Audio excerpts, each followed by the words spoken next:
Good evening. Here you are. Welcome to the Tessa-Marie show. Tonight, our feature is the pillar of physical prosperity.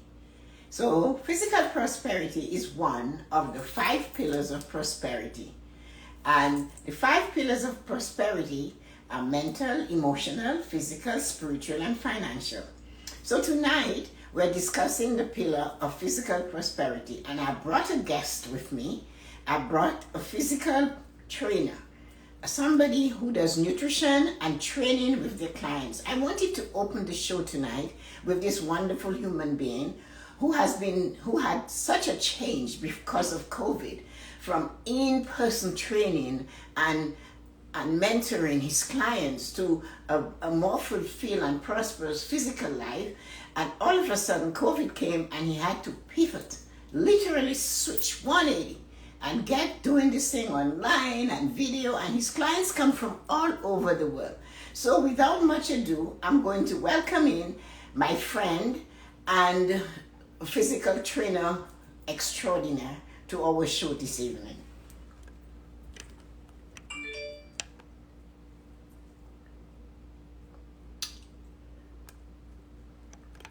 He should be with us in a few minutes.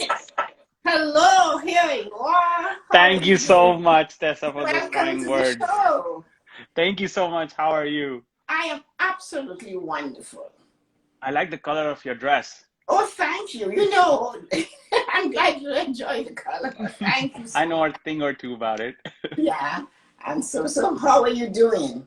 I'm doing fantastic, and I was hearing you saying a word or two for me, and I'm so glad and I'm so humbled to that you always speak so highly of me. So I really appreciate that. Thank you so much. One of my most important things that I promise to do every day is to enhance somebody. And like I have Rosita, for example.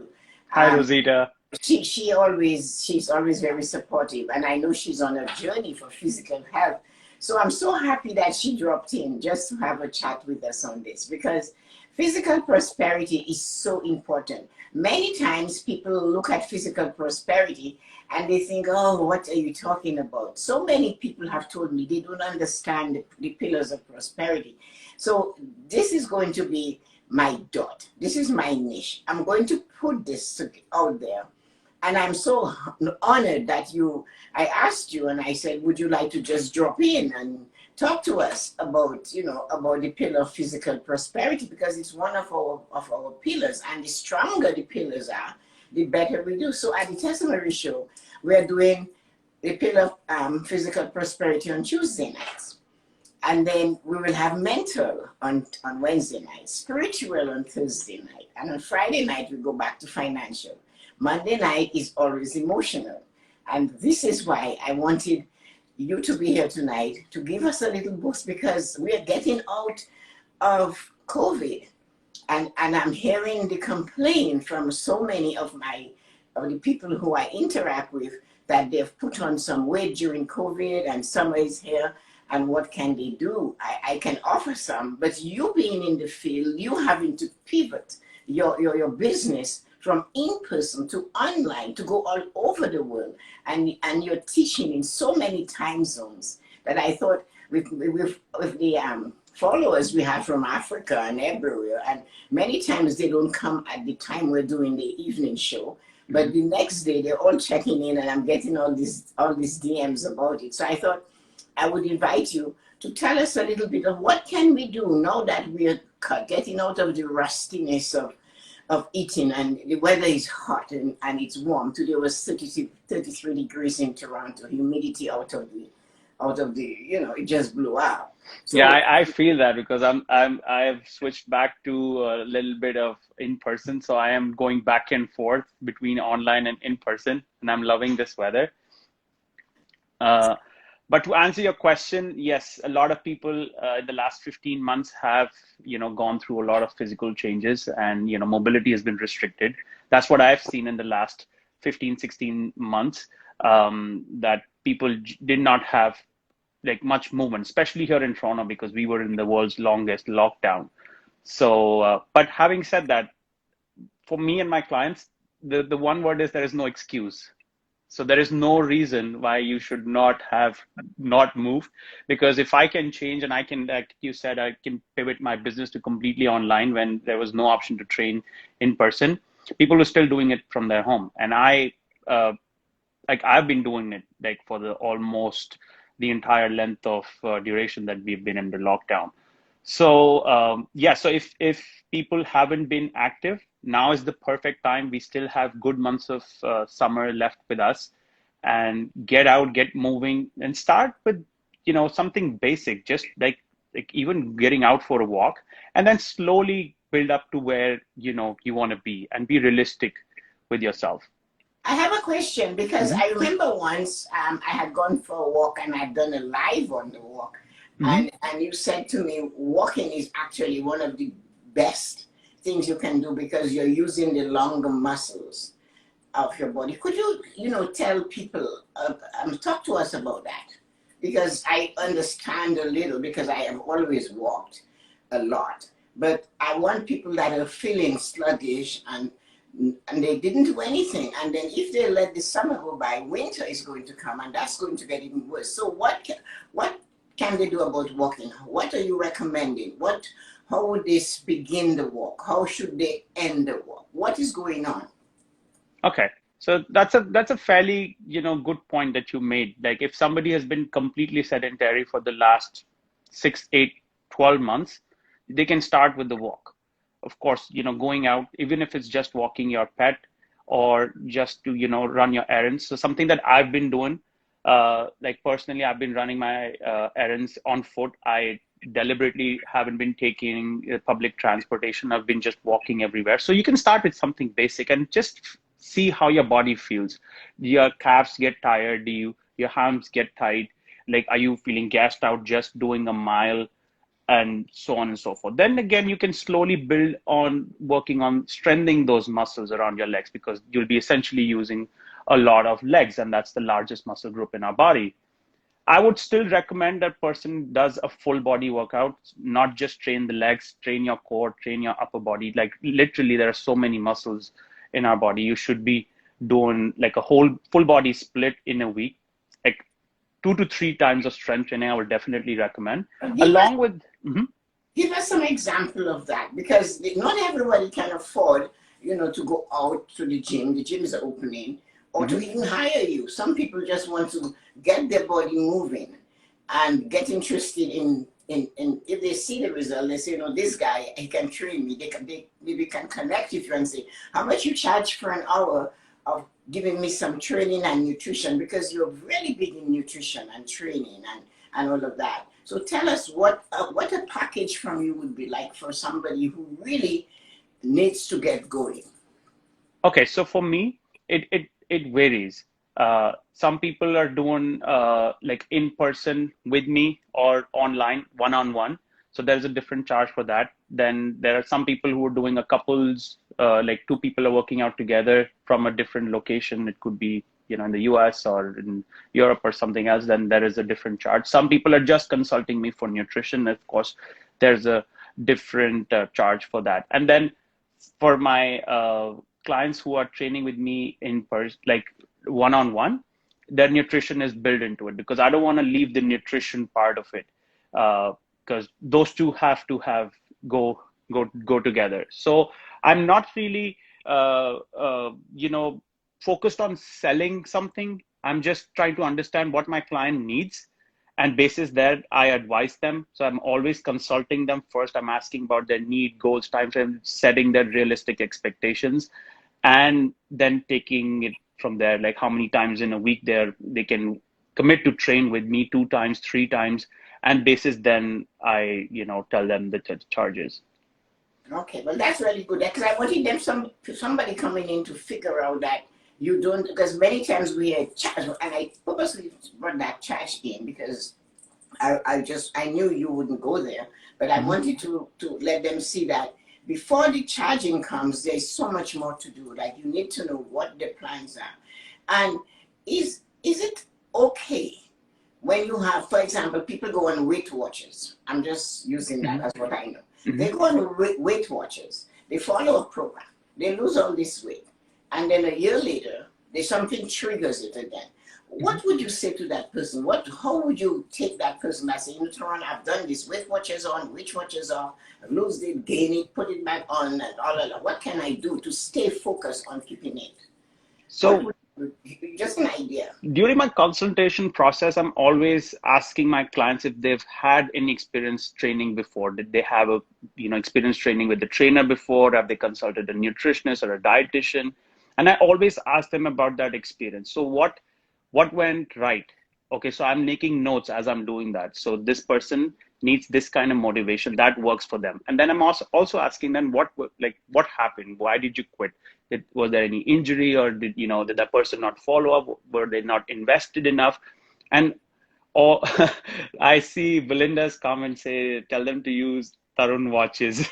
Of course, I'm watching. Yes. So so I'm always asking them if they have any prior experience working with the professional, and I'm like making notes. So mentally, I know what kind of a trainer does this client want me to be. Does this client need to be a very hands-on or a hands-off coach? Do they need constant checking, or is that something that I can give them a homework and I know that they will do it? So again, nothing wrong with Weight Watchers or something, but I'm always trying to figure out what was that trigger point? What happened that they came off the program? And then why have been they going back and forth with it? So those are some behavior patterns that I'm trying to identify. And I'm always planning ahead just in case those behavior patterns occur again. I need to prepare in advance, because first 3 months everybody's excited, and then fourth month, and I start to see some people want to take a vacation, drop off happens, and all those things. So I'm telling them first, the expectation that it's a process, it's a long journey. 6 months to a year it will take to get to a goal and just stay there. So I'm not telling them that it's going to happen overnight. So I'm already, setting those expectations right off the bat. And then basis that, I'm getting the commitment. Okay, you know what? Then our frequency will match. Then we can work together. That's really good, because I I heard when you said that you wanted to find out why they get on the program and get off the program. So would you recommend they stay with, for example, with Weight Watchers or Jenny Craig or one of these? Are you saying they should never stop? No, you should continue to do whatever works for you. I'm like, who am I to say that one program is good and the other one is not? Like, everybody has their different craft.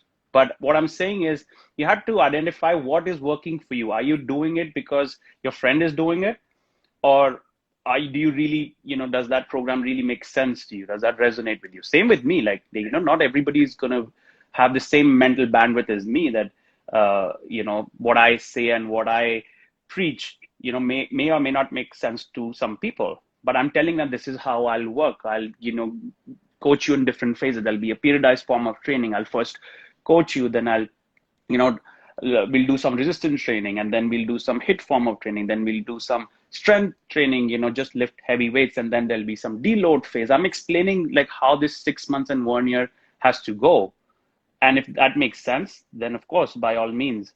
So my advice is always go with what you think will make more sense to you, your body type, now, because it's not one size fits all approach for everyone. That's really nice to hear, because sometimes I know people go to the different of those things and then they go on and fall off. And everybody knows that. Mm-hmm. But for me, what has always worked for me and that has maintained my weight is I constantly walk. I do 30 minutes most mornings, and if I get a chance, I'll do a 30-minute during the day. And it's just 30 minutes. It's not exceptionally fast, Mm-hmm. but I'm doing it every day. And I do exercise and stretch every morning. And I keep busy, so I make sure I'm constantly on the go. I do not sit a lot. So I know that helps me to maintain the same weight. I have clothes I made in 1989 that I can still wear if I want to. And they're fine, and they're back in fashion over and over again. Mm-hmm. So that's one of the things I don't understand it. So I know for sure what is the benefit of water, and how do you explain that to your clients? Because I know water plays a really big part in my life. So Huge, huge. And water is something that I cannot talk enough about, especially North America, where I'm seeing people just don't drink water for some reason. And it's, I don't know, like who started this trend that you have to walk the streets with the Starbucks and that everybody's doing that. I don't know, for some reason, people are not drinking water enough. Okay, I understand it doesn't get as hot as it would in other parts of the world. But now, like 30 degrees, of course, you got to drink your water. And sometimes I'm not kidding. Half of the times I've just like people have said, oh, you know what, I'm having headache, I'm having these muscle cramps and everything, and I literally just got them to drink water. Half of the time the problem was solved. Water well, is super, super, super important for, all the chemical reactions that happen in the body, for hormone production, for your muscles to stay hydrated. 60-70% of our body is water. Muscles are 60-70% water. If your cell is hydrated with water. So if you're talking about very small level, that the base is water, if you're depleting your body of that, then how are you expecting to function overall? I don't even know, well, honestly. I perhaps drink about 4 to 5 liters a day. This cup here takes 3 cups of water. Hmm. So I drink about that a day. And but the one thing I know, if I'm not in the moment and I forget to drink my water around Hmm. 4:30 in the afternoon, I feel quite listless. And I will get or three, I get a dull headache. And I'm not a headache getter. Or I will find that somewhere in my body there's an unusual ache. So what Hmm. I do, I immediately, once I recognize that, I immediately drink 2 cups of water, one after the other, immediately, and maybe And half an how hour does that later. make you feel? Well, half an hour later, I'm great. I'm not. I'm energized again, and nowhere hurts. Hmm. And I started really practicing this. Must be in '74. I came across Dr. Batanji's book. You're not sick, you're thirsty. Hmm. I'm standing out at the checkout at the supermarket, and I decided, wow, I'm going to try this. I bought it was not there, but it was in the Enquirer. I was flipping through it, and I saw this woman was talking about her aches and pain in America, and she went and she got this book by this doctor from India, and she followed it, and he said, you're not sick, you're thirsty. And he, in the book, he talks about even your cholesterol and all these things because your body needs to be flushed. It's fabulous. Hmm. Arthritis. And, so I bought the book. I started to follow it.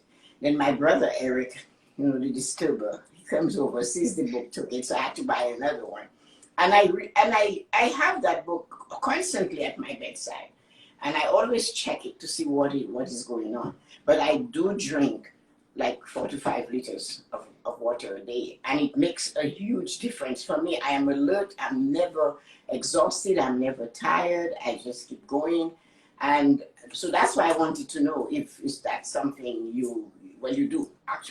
Actually, you just said that. So, Definitely, yes. And the industry has gone so much back and forth with water that, first there was a rule saying 10 glasses of water. And then, what is the size of the glass? Is it a small glass, big glass?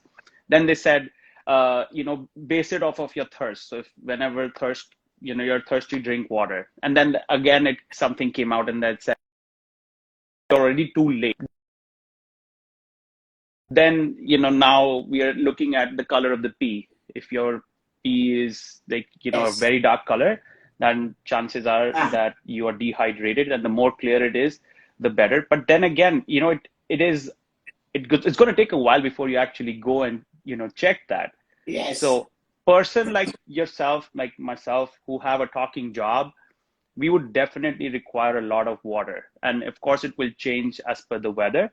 But Yes. still, the rule of thumb right now is that you should be drinking anywhere from 30 to 40 ml per kilo of your body weight. And it will, change person to person. Mhm. But He then said again, if you, in his book, he said half your body's weight in ounces. Mhm. Yeah, and so that's so for some people, and they wouldn't do that. Half is a lot, but it's a little by little you get to that point. So I know I drink more than half my body's weight, but I have a friend who tells me I don't drink water. It has no, it doesn't taste. It has no taste. And I'm thinking, well, no, it's not supposed to. It's essential for life. Like it's a non-negotiable. So, Whether you like it or not, you cannot just be dehydrated and be like, I don't like the, taste of the water. I'm not going to drink it. That's but that person, asking for trouble. and that person did get, kidney disease, and part of it they told her was from that. So I realized the value of drinking a lot of water very early, and I never stopped. So what you're saying, that you need proper nutrition, at least attempt to do that, walk, do some walking, that you get the bigger muscles in your body. The largest muscle in your body is your leg muscles, right? And that will get them to move. And then you're also saying, make sure you hydrate, because in that book, he also said, by the time you feel you're thirsty, you're already dehydrated. That's what I was Exactly. You hear that, yeah. And that was really, really good. So, and sometimes sorry to cut you off. I just wanted to say that sometimes in a daily life, you get so busy with stuff that you even miss your cues. Like body is talking to you all the time. Those aches and pains and those cramps is just body's way of communicating with you. But if I'm so busy in my life, I will sometimes miss these cues. And I've seen that happening, that, people have not had a sip of water from like 7 a.m. until 5 p.m. And the minute they see me, they're like, oh yeah, I had to drink water. I was like, you know what? I'm going to send an image of myself, put it on your glass, put it on your fridge. And every time you see it, you have to drink water. Yeah, because I understand, for physical health, it's so important, because if you have a weak physical immune system, for example, and all of that comes from taking care of your physical health, making sure these bones are lubricated with water, making sure the muscles are doing some leg lifts or whatever it is the joints, everything, basically. Everything.